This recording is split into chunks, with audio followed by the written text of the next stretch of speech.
नमस्कार दोस्तों, आप देख रहे हैं इंडियन डिफेंस न्यूज़ हिंदी। और इस वीडियो में हम मुख्यतः बात करने वाले हैं एक विशेष इंटरव्यू के बारे में जो कि एनडीटीवी की तरफ से लिया गया है। और ये इंटरव्यू है भारत के डिफेंस सेक्रेटरी आर के सिंह सर का। और यहाँ पर आप लोग जो काफ़ी फ्रिक्वेंटली क्वेश्चन पूछते हैं जेट इंजन से संबंधित, एमका से संबंधित, एचएएल से संबंधित और इसके अलावा तेजस मार्क 2 प्रोग्राम से संबंधित, इसमें से बहुतेरे सवालों का जवाब उन्होंने खुद दिया है। तो आज हम यहाँ पर कोई विश्लेषण नहीं करने वाले हैं, हम अपने तरफ से कुछ ऐड करके नहीं बताएंगे, बल्कि आज उन्होंने क्या क्या कहा है उस पर हम बात करेंगे। देखिए, विष्णु सोम सर ने ये कह लें कि हम लोगों के ही प्रश्न उठाकर सीधे डिफेंस सेक्रेटरी से पूछ लिए हैं। विष्णु सोम सर ने पहला प्रश्न जो उनसे किया कि सर तेजस का करंट स्टेटस क्या है और कब तक ये भारतीय वायुसेना को मिलेगा। तो उन्होंने इस पे काफी नपा तुला जवाब दिया। उन्होंने कहा, देखिए, तेजस तकरीबन 5 की संख्या में बनके तैयार है और अतिरिक्त 9 का निर्माण पूरा हो चुका है। उन्होंने कहा कि तेजस प्लेटफॉर्म से अस्त्र और दूसरी जो क्लोज रेंज मिसाइल हैं, इनके टेस्ट पूरे किए जा चुके हैं, लेकिन अभी भी कुछ क्वालिटेटिव रिक्वायरमेंट हैं जो एचएएल को पूरा करना बाकी है। जैसे ही वो पूरी होती हैं तो उन्हें जो इंडियन एयरफोर्स को एयरक्राफ्ट है वो दे दिया जाएगा। रही बात डिलीवरी की, तो टाइमलाइन पर उन्होंने कोई टिप्पणी नहीं करी। लेकिन अगर हम कल के द प्रिंट के आर्टिकल की बात करें तो द प्रिंट के आर्टिकल में कहा गया था कि एयरक्राफ्ट की डिलीवरी को जून तक का वेट करना पड़ सकता है। हालांकि एयरक्राफ्ट रेडी हैं, लेकिन पूरी तरीके से सर्टिफिकेशन नहीं हो पाया है, इसलिए हमें जून तक का इंतजार करना पड़ सकता है। उसके बाद इनसे दूसरा प्रश्न पूछा जाता है F404 इंजन डिलीवरी को लेकर के। उन्होंने कहा, हम जनरल इलेक्ट्रिक के साथ संपर्क में हैं, 5 इंजन ऑलरेडी डिलीवर किए जा चुके हैं, सप्लाई चेन स्टेबल हो चुकी है और अतिरिक्त 5 इंजन इस फाइनेंशियल ईयर के खत्म होने से पहले general electric Hindustan aeronautics limited को डिलीवर कर देगी। यानी इन टोटल अगर हम देखें तो यहाँ पर तकरीबन 11 इंजन जो है वो हमें मार्च तक प्राप्त हो जाएंगे।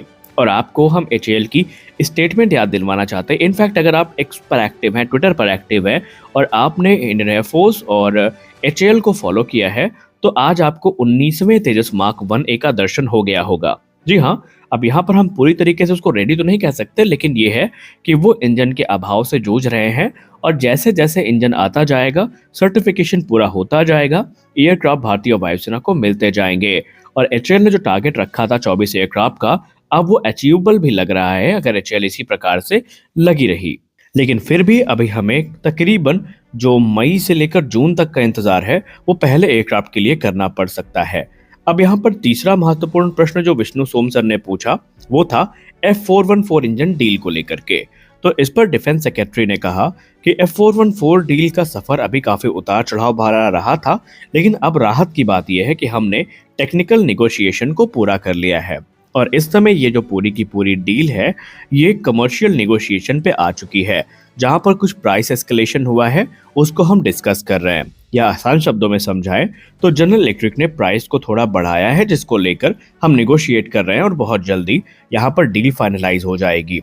अगर हम एचएएल के अधिकारियों की बात माने तो मार्च तक डील के फाइनलाइज होने के पूरे चांसेस हैं। इसके अलावा उनसे जो एमका इंजन प्रोग्राम है इस पे भी प्रश्न पूछा गया, तो उन्होंने कहा कि इसकी जिम्मेदारी हमने गैस टरबाइन एस्टैब्लिशमेंट को दे रखी है और वो एक फॉरेन कोलैबोरेटर के साथ मिल करके एयरक्राफ्ट इंजन का निर्माण करेंगे।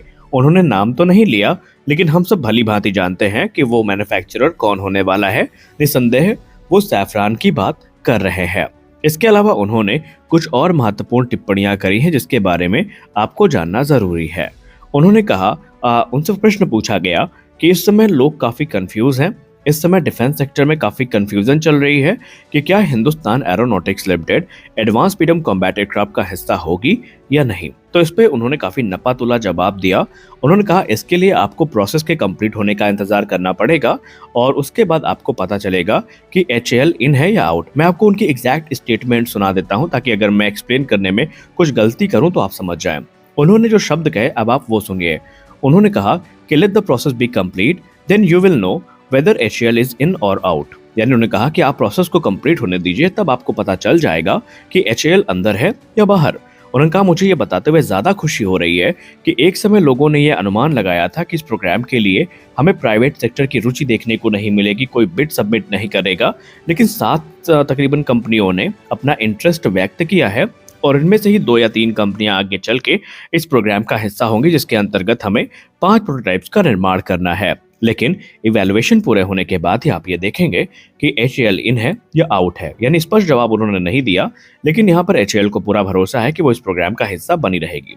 आपको क्या लगता है, डिफेंस सेक्रेटरी का बयान किस तरफ इशारा कर रहा है? क्या वाकई एचएएल इस प्रोग्राम का हिस्सा होगी या नहीं? आप क्या मानते हैं, हमें जरूर बताएं। मिलते हैं अगले वीडियो में, तब तक के लिए जय हिंद।